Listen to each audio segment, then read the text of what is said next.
gün tarix bizə danışır.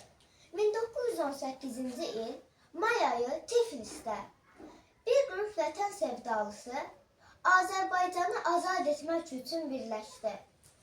Daha sonra bu səs Gəncəyə, Şamaxıya, Bakıya, Cəllabada yayıldı. Bu səs indi də gəlir. Gəlin birlikdə eşidək.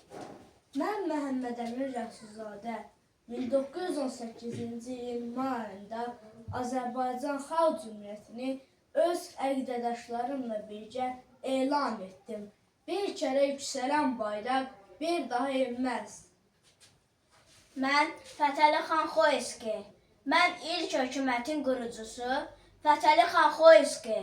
O hökumət ki, burada bütün irqlər, cinslər, millətlər, hamısı barabar idi. Təhsil, məhkəmə, ordu, hamısı Azərbaycan üçündür. Mən Həsən bəy Ağayev. Mən Milli Məclisin sədriyəm. Milli Məclisdə hər kəs özünü ifadə edə biləcək. Mən Xəlil bəy Xəsvənbədov. Hər millət özünü ifadə edə biləcək.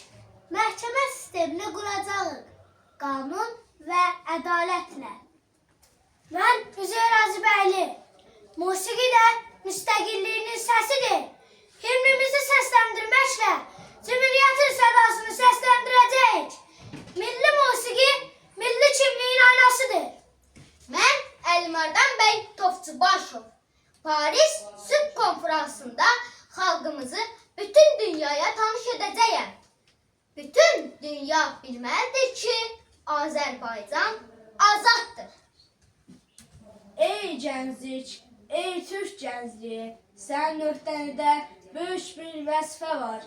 Səndən əvvəlki nəsil yoxdan bir bayraq, müqəddəs bir ideal rəmzər atdı və ümumi müşkilatda yüksəldərək dedi ki, bir kərə yüksələn bayraq bir daha enməz. Əlbəttə, sən onun bu ümidini qırmayacaq.